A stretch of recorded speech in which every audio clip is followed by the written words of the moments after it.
Surgery కంటే hospital bill అంటేనే భయం. అదే మధ్య తరగతికి అందుబాటు ధరలో వైద్యం. Medistar hospitals. నమస్తే, వెల్కమ్ టు ఐ డ్రీమ్. నేను రేచల్. క్యాన్సర్ ఈ ప్రాబ్లం వినగానే భయమేస్తోంది. ఒక్కసారి క్యాన్సర్ వస్తే మళ్ళీ మళ్ళీ వస్తూనే ఉంటాయన్న అపోహలు లేకపోలేదు. అయితే భారతదేశంలో చాలామంది యంగ్స్టర్స్ కూడా క్యాన్సర్ బారిన పడుతున్నారు. మరి ఎందుకు ఈ సంఖ్య మరింత పెరుగుతోంది? క్యాన్సర్ని మనం ముందుగా గుర్తించలేమా? క్యాన్సర్ మన బాడీలోకి వచ్చేస్తే ఎలాంటి సిమ్టమ్స్ మన బాడీ ఇస్తుంది? ఈ లక్షణాలు ఏ విధంగా ఉంటాయి? ఒక్కసారి వస్తే దాన్ని మనం పర్మనెంట్గా క్యూర్ చేయలేమా? ఎలాంటి ట్రీట్మెంట్స్ అందుబాటులోకి వచ్చాయి? క్యాన్సర్కి సంబంధించి మరిన్ని డీటెయిల్స్ని తెలుసుకుందాము. ఇవాళ మనతో పాటు స్టూడియోలో ఉన్నారు senior robotic surgical oncologist doctor Harish NL గారు ఉన్నారు. వారు ఫైనాన్షియల్ డిస్ట్రిక్ట్ కాంటినెంటల్ హాస్పిటల్ నుంచి ఇవాళ ఐ డ్రీమ్ స్టూడియోలో సిద్ధంగా ఉన్నారు. వారితో మాట్లాడదాం. నమస్తే అండి. నమస్కారం రేచల్ గారు. ఎస్ డాక్టర్ గారు, చాలామందికి క్యాన్సర్ అనేది ఈ మధ్య కామన్ అయిపోయింది. ఒకప్పుడు క్యాన్సర్ ఎవరో ఒకరికి ఇద్దరికి అలా చూసేవాళ్ళము. బట్ ఏజ్తో సంబంధం లేదు, చాలామందిలో క్యాన్సర్ లక్షణాలు కనిపిస్తున్నాయి. మేజర్ డౌట్ ఏంటంటే అసలు ఈ క్యాన్సర్ వస్తుంది అని ముందుగా తెలియాలంటే మన బాడీ ఏదో ఒక సిమ్టమ్ ఇస్తుంది కదండి. ఎందుకు వస్తుంది అసలు క్యాన్సర్? చాలా మంచి ప్రశ్న అండి. ఇటీవల కాలంలో మీరు అన్నట్టు క్యాన్సర్ చాలా ఎక్కువగా చూస్తున్నాం. ఇదివరకు ఇన్ఫెక్షన్స్ ఎక్కువగా చూసేవాళ్ళం, కానీ ఇటీవల కాలంలో క్యాన్సర్ చాలా చాలా ఎక్కువగా వస్తున్నాయి. మరి ఈ క్యాన్సర్ అర్లీగా కనుగొనడానికి తెలుసుకోవాల్సిన లక్షణాలు ఏంటి అని ఒక చిన్న చిట్కా చెప్తాను. దీన్ని నిమోనిక్ కాషన్ అంటాం. కాషన్ అంటే ఏంటంటే C for change in bowel or bladder habits. అంటే ఒకరికి మోషన్ రోజుకి 3 సార్లు రావచ్చు, లేకపోతే వారంలో 3 సార్లు రావచ్చు. ఇలా ఉన్నవారికి సడన్గా రీసెంట్గా మోషన్ చాలా ఎక్కువగా రావడం, అందులో బ్లీడింగ్ కనిపించడం, లేకపోతే బ్లాడర్ హ్యాబిట్స్ అంటే యూరిన్ చాలా ఫ్రీక్వెన్సీ పెరగడం, లేకపోతే యూరిన్లో బ్లీడింగ్ కనిపించడం, ఇలాంటి లక్షణాలు వచ్చినప్పుడు అది క్యాన్సర్ లక్షణం కావచ్చు. అలాగే a sore that does not heal అంటే శరీరంలో ఎక్కడన్నా పుండుగా కనిపించడం, ఈ పుండు దీర్ఘకాలంగా మానకపోవడం. నోటి పుండు సామాన్యంగా వేడి కాలంలో అందరికీ కనిపిస్తూ ఉంటుంది, ఒక వారం 2 వారాల్లో తగ్గిపోతూ ఉంటుంది, ఇది వైటమిన్ డెఫిషియన్సీ వల్ల అవ్వచ్చు. కానీ నోటి పుండు దీర్ఘకాలంగా ఉండడం, 3-4 వారాలైనా తగ్గకపోవడం, చర్మంలో ఇంకెక్కడన్నా ఇలా పుండ్లుగా ఉండి అది మానకపోతే అది క్యాన్సర్ లక్షణం కావచ్చు. అలాగే అన్యూజువల్ బ్లీడింగ్ ఆర్ డిశ్చార్జ్. మహిళలకి నెలసరి పీరియడ్స్ మంత్లీ ఒకసారి వస్తూ ఉంటుంది, ఒక 3 to 4 days బ్లీడింగ్ అవుతుంది, ఆగిపోతుంది. కానీ పీరియడ్స్ మధ్య టైంలో కూడా ఎక్కువగా బ్లీడింగ్ కనిపించడం, దీర్ఘకాలంగా బ్లీడింగ్ ఎక్కువ అవ్వడం, లేకపోతే ఎక్సెసివ్ వైట్ డిశ్చార్జ్ కనిపించడం, ఇది కూడా క్యాన్సర్ లక్షణం కావచ్చు. అలాగే thickening anywhere in the body or in the breast అంటే శరీరంలో ఎక్కడన్నా గడ్డలుగా కనిపించడం చాలా సర్వసాధారణమైన లక్షణం. బ్రెస్ట్లో పెయిన్లెస్ లంప్స్ అంటే నొప్పి లేని గడ్డలు రొమ్ముల్లో తగలడం బ్రెస్ట్ క్యాన్సర్ లక్షణం అండి. ఇది కాకుండా ఇండైజెషన్ అంటాం, అంటే ఫుడ్ తీసుకోవడానికి ఇబ్బంది అవ్వడం, మింగేటప్పుడు చాలా ఇబ్బంది అవ్వడం, లేకపోతే దీర్ఘకాలంగా అసిడిటీ ఉండడం, ఇది కూడా క్యాన్సర్ లక్షణం కావచ్చు. అలాగే ఆబ్వియస్ చేంజ్ ఇన్ మోల్ అంటాం, అంటే పుట్టుమచ్చలు చాలామందికి ఉంటాయి, కానీ సడన్గా అది సైజ్ పెరగడం, వాటి బార్డర్స్ చాలా ఏసిమెట్రిక్గా మారడం, బార్డర్స్ చాలా ఇర్రెగ్యులర్గా ఉండడం, దానిలో చిన్న చిన్న పుండ్లుగా మారడం, అల్సర్స్ లాగా రావడం, దాని నుంచి ఏమైనా డిశ్చార్జ్ రావడం, ఇది కూడా క్యాన్సర్ లక్షణం కావచ్చు. స్పెసిఫికలీ మెలనోమా అంటాం. ఇది కాకుండా నాగింగ్ కాఫ్ అంటే దీర్ఘకాలంగా దగ్గు ఉండడం అండి. ఈ దగ్గు 4 వారాలైనా తగ్గకపోవడం, రొటీన్ మెడిసిన్స్ వేసుకున్నా తగ్గకపోతూ ఉంటే అది క్యాన్సర్ లక్షణం కావచ్చు. సో ఈ చిన్న కాషన్ నిమోనిక్ CAUTION వల్ల మనం క్యాన్సర్ లక్షణాలు గుర్తుపెట్టుకోవచ్చు. ఇలాంటివి ఉంటే ఖచ్చితంగా మీ డాక్టర్ గారిని సంప్రదించండి. ఎంత డీటెయిల్డ్గా చెప్పారంటే, మీరు చెప్పే ఆ మైన్యూట్ థింగ్స్ వల్ల కూడా క్యాన్సర్ వస్తుందా అనే డౌట్ వింటుంటే నాకు భయమేస్తోంది. చిన్న చిన్నవి అనుకుంటాం మనం రెగ్యులర్ డైలీ యాక్టివిటీలో భాగంగా. ఏముంది, మోషన్లో బ్లడ్ వస్తుంది, లేదంటే పుట్టుమచ్చలే కదా, ఇలా రకరకాల వైట్ డిశ్చార్జే కదా, ఇలా చిన్న చిన్న ప్రాబ్లమ్సే ఎక్కడికి దారి తీస్తున్నాయో ఆలోచించండి. వ్యూవర్స్, ఇలాంటి లక్షణాలు ఏ ఒక్కటి కనిపించినా మీకు మీరు సెల్ఫ్ డెసిషన్ తీసుకోవద్దు, డాక్టర్ని తప్పనిసరిగా సంప్రదించాలి, దానికి సంబంధించిన టెస్టులు చేసుకోవాలి. ఇక టెస్టుల విషయానికి వద్దాము. ఎలాంటి టెస్టుల ద్వారా దీన్ని డయాగ్నోస్ చేస్తారు? చాలా మంచి ప్రశ్న అండి. ఇందాక నేను చెప్పింది సిమ్టమ్స్ అయితే మనం టెస్ట్ చేయడం వల్ల, స్క్రీనింగ్ టెస్ట్ వల్ల క్యాన్సర్ని మనం చాలా అర్లీగా కనుగొనవచ్చు అన్నమాట. స్క్రీనింగ్ అంటే క్యాన్సర్ లక్షణాలు లేని వాళ్ళు చేసుకోవాల్సిన టెస్ట్ని మనం స్క్రీనింగ్ టెస్ట్ అంటామండి. అంటే ఎవరైనా చేసుకోవచ్చు, కరెక్ట్. ఏజ్ వారైనా. దీనికి రికమెండెడ్ ఏజ్ గ్రూప్స్ ఉన్నాయండి, నేను చెప్తాను. మహిళల్లో మనం కామన్గా చూస్తుంది రొమ్ము క్యాన్సర్ మన దేశంలో. సో 40 ఏళ్ళు దాటిన ప్రతి మహిళ సంవత్సరానికి ఒకసారి స్క్రీనింగ్ మ్యామోగ్రఫీ చేసుకోవాలి. మ్యామోగ్రఫీ అంటే బ్రెస్ట్కి చేసే ఎక్స్రేని మనం మ్యామోగ్రఫీ అంటాం అనమాట. దీనివల్ల బ్రెస్ట్ క్యాన్సర్ అర్లీగా కనుగొనవచ్చు. ఇది కాకుండా కొంచెం యంగ్ ఏజ్లో ఉన్న ఉమెన్ కూడా పీరియడ్స్ స్టార్ట్ అయిన తర్వాత ప్రతి మహిళ కూడా తన బ్రెస్ట్ని మంత్కి ఒక్కసారి పీరియడ్ అయిపోయిన తర్వాత ఒక 3 days కానీ 4 days తర్వాత మిర్రర్ ముందర నుంచొని ఎంటైర్ బ్రెస్ట్ టిష్యూని ఒక సిస్టమేటిక్గా ఎగ్జామినేషన్ చేస్తే ఏమైనా చిన్న చిన్న లంప్స్ కణితులు ఏమైనా బ్రెస్ట్లో ఉన్నా అర్లీగా దాన్ని మనం కనుగొనవచ్చు, అర్లీగా కన్సల్ట్ చేయవచ్చు. సో దీన్ని మనం రొటీన్గా సెల్ఫ్ బ్రెస్ట్ ఎగ్జామినేషన్ అంటాం. ఎప్పుడు చేయాలంటే మంత్కి ఒకసారి, పీరియడ్స్ అయిన తర్వాత ఒక ఫిక్స్డ్ డేట్. ఎందుకు ఇలా టైం చెప్తామంటే పీరియడ్స్ టైంలో బ్రెస్ట్ చాలా సోర్గా ఉంటాయి, ఆ టైంలో ఎగ్జామినేషన్ చేస్తే పెయిన్ఫుల్గా ఉంటుంది. సో పీరియడ్స్ అయిపోయిన తర్వాత 3 or 4 days తర్వాత చేసుకోవచ్చు. ఇది కాకుండా మ్యామోగ్రఫీ 40 ఏళ్ళు దాటిన తర్వాత సంవత్సరంకి ఒకసారి మ్యామోగ్రఫీ చేసుకోవాలి. కానీ ఈ సంవత్సరం గ్యాప్ మధ్యలో అర్లీగా ఏమైనా లంప్స్ వచ్చినా కూడా అర్లీగా మనం దాన్ని కన్సల్ట్ చేసి ఎవాల్యుయేషన్ చేయాలి. ఇది కాకుండా మనం చూసేది పేగు క్యాన్సర్ ఎక్కువగా చూస్తున్నాం, అంటే కోలోరెక్టల్ క్యాన్సర్స్ అంటాం. దీన్ని ఎలా కనుగొనవచ్చు అర్లీగా అంటే స్క్రీనింగ్ కొలోనోస్కోపీస్ అంటాం. ఇది 10 ఏళ్ళకి ఒకసారి 40 ఏళ్ళు దాటిన వాళ్ళు చేసుకోవచ్చండి. ఇది కాకుండా మనకి స్టూల్లో ఏమన్నా బ్లడ్ లాంటిది కంటికి కనిపించింది అకల్ట్ బ్లడ్ అంటాం. దీనికి స్టూల్లో బ్లడ్ టెస్ట్ ఉంటాయి అనమాట. దాన్ని either by immunochemistry or stool occult blood test అని టెస్ట్ ఉంటాయి. ఇవి సంవత్సరానికి ఒకసారి చేసుకోవచ్చండి. 5 yearsకి ఒకసారి సిగ్మాయిడోస్కోపీ లాంటి టెస్ట్ ఉంటాయి. వీటి వల్ల మనం పేగు క్యాన్సర్ కనుగొనవచ్చు. మహిళల్లో మనం మరి ఇంకా కామన్గా చూస్తోంది సర్వైకల్ క్యాన్సర్, తెలుగులో మనం గర్భసంచి ముఖద్వారపు క్యాన్సర్ అంటాం. దీనికి మనం అర్లీగా డయాగ్నోసిస్ చేసుకోవడానికి ఏం చేయొచ్చు అంటే 21 ఏళ్ళు దాటిన ప్రతి మహిళ 3 ఏళ్లకు ఒక్కసారి ప్యాప్స్మియర్ అనే టెస్ట్ చేయాలండి. ఈ ప్యాప్స్మియర్లో ఏమన్నా ఇలాంటి అబ్నార్మల్ సెల్స్ ఉంటే అది మన క్యాన్సర్ డయాగ్నోసిస్కి హెల్ప్ అవుతుంది. ఇది కాకుండా అక్కడ వచ్చే ఇన్ఫెక్షన్ ఏంటంటే హెచ్పివి వైరస్ అనే ఇన్ఫెక్షన్ వస్తుంది. ఈ హెచ్పివి వైరస్ టెస్టింగ్ కూడా ఉంటుంది, హెచ్పివి డిఎన్ఏ టెస్టింగ్ అని. అది 30 years దాటిన తర్వాత 5 yearsకి ఒకసారి అయినా చేసుకోవచ్చు. కో టెస్టింగ్ అని ఉంటుంది, HPV DNA testing with pap smear test కంబైన్గా చేసుకోవచ్చు. అలానే స్మోకింగ్ హిస్టరీ, దీర్ఘకాలంగా స్మోకింగ్ చేసిన వాళ్ళకి లో డోస్ సిటీ స్కాన్ అని ఉంటుంది. దీనివల్ల లంగ్ క్యాన్సర్ అర్లీగా డయాగ్నోస్ చేయొచ్చు.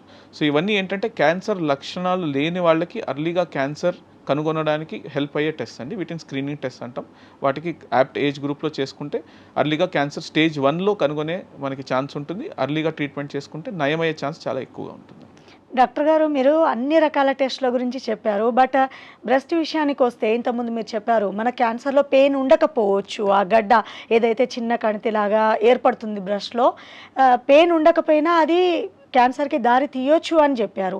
అయితే మీరు చెక్ చేసుకోవచ్చు మనము ఆఫ్టర్ డేట్ తర్వాత మన సర్కిల్ ఏదైతే అవుతుందో దాని తర్వాత టెస్ట్ చేసుకోవాలన్నారు. ఇక్కడ నా మేజర్ డౌట్ ఏంటంటే ఇప్పుడు అది పెయిన్ ఉండదు, ఎవరైనా ఆ టెస్ట్ చేసుకున్నప్పుడు ఎట్లా గుర్తించడం? అది ఇప్పుడు పెళ్ళి కానీ అమ్మాయిలు ఉంటారు, ఆఫ్టర్ మ్యారేజ్ తర్వాత పిల్లల్ని కన్న తర్వాత ఆటోమేటిక్గా బ్రెస్ట్ క్యాన్సర్స్ రావు అనేది కూడా వినిపిస్తోంది.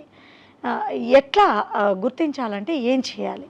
రైట్, చాలా మంచి ప్రశ్న అడిగారండి. ఇప్పుడు pain is not a sign of cancer మనం గుర్తుపెట్టుకోవాల్సింది. ఎందుకంటే పెయిన్ లేదు కాబట్టి చాలామంది లేట్గా కన్సల్టేషన్ చేస్తుంటారు. దానివల్ల పెయిన్ ఉంటే అర్లీగా వస్తారు, నొప్పి ఉంది కాబట్టి, ఇబ్బంది కాబట్టి. సో మనం గుర్తుపెట్టుకోవాల్సింది పెయిన్లెస్ బ్రెస్ట్ లంప్స్, నొప్పి లేకుండా రొమ్ములో గడ్డలు ఉండేవి క్యాన్సర్ అయ్యే ఛాన్స్ కొంచెం ఎక్కువ.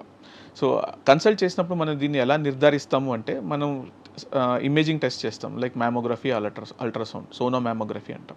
దాని తర్వాత అందులోంచి కొన్ని సెల్స్ తీసి మనం ల్యాబొరేటరీలో టెస్ట్ చేస్తాం, దీన్ని బయాప్సీ అంటాం.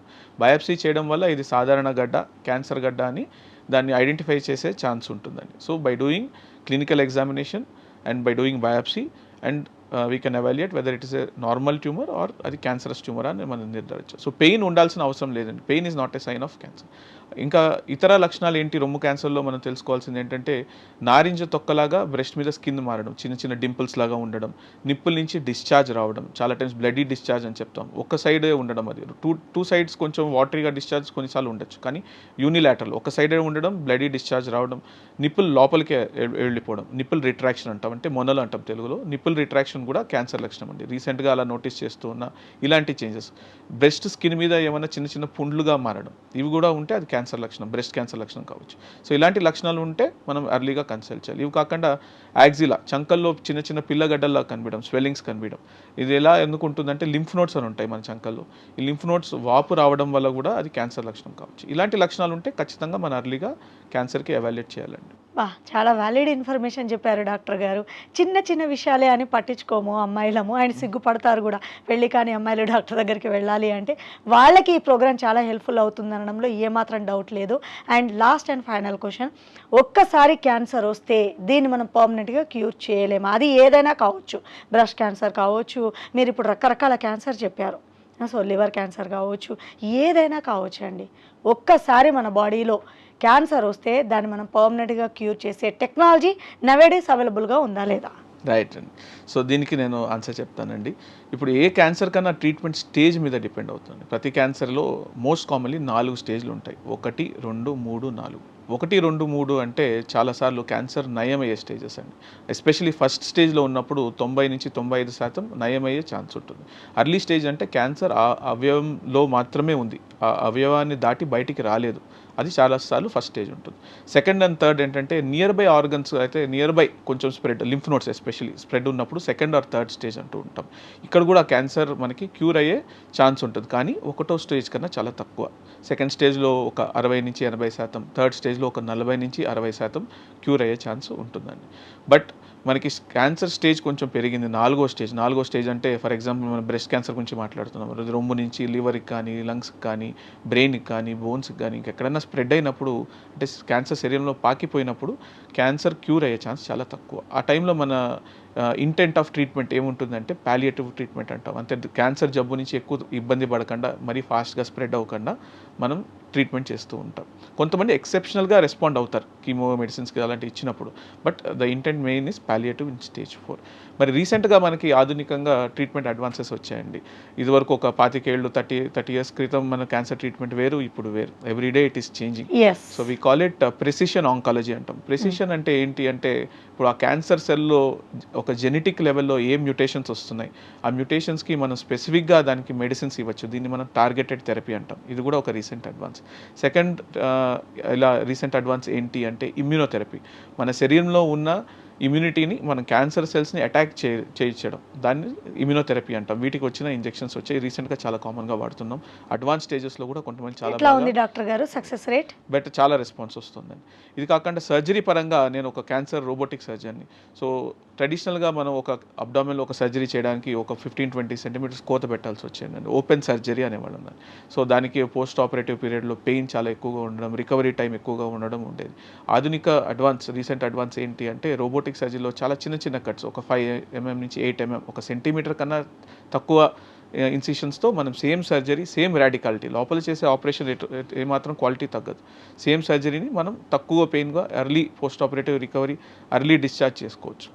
It's improving the precision with conserving the radicality of the surgery.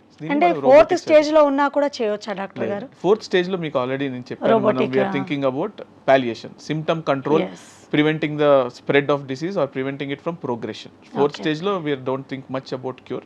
రేర్గా కొంతమందికి ఒక లిమిటెడ్గా ఒక్కొక్క ఆర్గన్కి స్ప్రెడ్ ఉంది అన్నప్పుడు మనం స్టిల్ క్యూరేటివ్ ట్రీట్మెంట్ ఇస్తూ ఉంటాము. బట్ 4th స్టేజ్లో ఇట్స్ మోర్ అబౌట్ పాలియేషన్. డాక్టర్ గారు, ఇది సిల్లీ క్వశ్చన్ అనుకోండి, లేదంటే సీరియస్ క్వశ్చన్ అనుకోండి, అంటే చాలా మందిలో ఉన్న డౌట్ నేను అడుగుతున్నాను. ఇప్పుడు 4th స్టేజ్లో క్యాన్సర్ వచ్చేసింది, సో చాలా మందిలో చూస్తున్నాము, వాళ్ళు బతికే ఛాన్సెస్ చాలా తక్కువ అంటారు. ఎవరైనా కావచ్చు, ఆడ మగ ఎవరైనా కావచ్చు, బతికితే వాళ్ళకు మినిమం ఒక లైఫ్ టైం ఎంత ఉంటుంది డాక్టర్ గారు? సో ఇది ఏ క్యాన్సర్, ఏ జబ్బు ఎక్కడ ఉంది దాని మీద డిపెండ్ అవుతుందండి. మన క్యాన్సర్ వేరే వేరే ఆర్గన్స్కి రావచ్చు. కొన్ని క్యాన్సర్లు 4th స్టేజ్లో ఉన్న చాలా ఇండోలెంట్గా ఉంటాయి. ఇండోలెంట్ అంటే దానివల్ల ఎక్కువ ఇబ్బంది పెట్టదు. ఎగ్జాంపుల్ ప్రాస్టేట్ క్యాన్సర్ చూస్తూ ఉంటాం, చాలాసార్లు బోన్స్కి స్ప్రెడ్ అవుతూ ఉంటుంది, కానీ అది 4th స్టేజ్ అయినా టెక్నికలీ వాళ్ళకి లైఫ్ స్పాన్ కొంచెం బెటర్గానే ఉంటుంది. అంటే ఎన్ని 1 year, 2 years? It depends on each individual patient. కానీ ఎంతైనా 5-10 years అయితే బతకలేరు కదా. That's very long. So usually it's generally many times it's about months. So ఎవరికైనా 4th స్టేజ్లో ఉన్నారు, ఎస్పెషల్లీ ట్రీట్మెంట్ తీసుకోలేకపోతున్నారు, లేకపోతే ట్రీట్మెంట్కి అసలు వాళ్ళు అర్హులు కాదు, they are not eligible because చాలా వీక్గా ఉన్నారు, బాడీ ట్రీట్మెంట్కి అసలు సహకరించదు, ఇలాంటి వాళ్ళలో ఆ క్యాన్సర్ అనేది చాలా అగ్రెసివ్గా స్ప్రెడ్ అయ్యి ఎర్లీగా లైఫ్ థ్రెటనింగ్ ఉంటుందండి. So 4th stage is very dismal. So our intent మనకి క్యాన్సర్ అవేర్నెస్ టాక్స్ కానీ లక్షణాల గురించి మనం ఎందుకు చెప్తామంటే, let us catch cancer in early stages. Stage 1లో మనం కనుగొనితే చాలా chances of cure are very very high, more than 90%. Similarly stage 2 or 3 అయినా పర్లేదు. So early diagnosis is very important. Similarly screening, ఈ లక్షణాలు మనం తెలుసుకుంటే అర్లీగా కన్సల్ట్ చేస్తే we can catch hold of cancer very early. చాలా వ్యాలిడ్ ఇన్ఫర్మేషన్ ఇచ్చారు డాక్టర్ గారు. వ్యూవర్స్, దయచేసి సిమ్టమ్స్ తెలియగానే వెంటనే డాక్టర్ని సంప్రదించండి. స్టేజ్ 4కి వెళ్ళిపోయిన తర్వాత డాక్టర్లు కూడా ఏం చేయలేని పరిస్థితి వచ్చినప్పుడు ఎవరు ఏం చేయలేము, ఆ పరిస్థితి కంటే ముందే మేల్కోవడం ఎంతో మంచిది కదా. ఈ ప్రోగ్రామ్ చాలా మందిని ఉద్దేశించి డిజైన్ చేయబడింది. దయచేసి ఈ ప్రోగ్రామ్ని చూడండి. మీకు ఎలాంటి డౌట్స్ నా కామెంట్స్ రూపంలో తెలియపరచండి. ఇంకేమైనా మిస్ అయితే నేను నెక్స్ట్ ప్రోగ్రాంలో అడుగుతాను. ఈ ఇన్ఫర్మేషన్ చాలామందికి యూస్ఫుల్ అవ్వాలి. ఎంతోమంది డాక్టర్ దగ్గరికి వెళ్ళలేరు, కన్సల్ట్ కన్సల్టెన్సీ ఫీజు అని భయపడుతూ ఉంటారు, చెప్పుకోలేరు. అలాంటి వాళ్ళకి ఈ ప్రోగ్రామ్ హెల్ప్ఫుల్ అవుతుందని ఒక మంచి ఉద్దేశంతో చేశామండి. So thank you so much doctor, valuable information ఇచ్చారు క్యాన్సర్ గురించి. థ్యాంక్ యూ అండి. థ్యాంక్ యూ రేచల్ గారు, thank you iDream team, thank you very much. And for more videos, Please subscribe to iDream channel. Subscribe to iDream Media. Please subscribe to iDream. Please subscribe to iDream. Please subscribe iDream. And please subscribe to iDream. For more videos, subscribe to iDream. please like, share and subscribe to the channel. Congratulations, iDream. Subscribe to iDream. Subscribe to iDream. So subscribe to iDream Media. iDream team అందరికి huge congratulations. Please subscribe iDream Media. Please subscribe to iDream. Subscribe iDream. Please subscribe to iDream. iDream అంటే నా కళల ఛానల్ను subscribe చేసుకున్న నోరు తిరుగుతలేదు, మీరైతే గంట గుర్తు కొట్టండి. For more such videos, please subscribe to iDream. Subscribe to iDream. Please subscribe to iDream. Please subscribe iDream Media. Please do subscribe to iDream. Please subscribe to iDream Media. For best entertainment and information, please subscribe iDream. And don't forget to subscribe to iDream.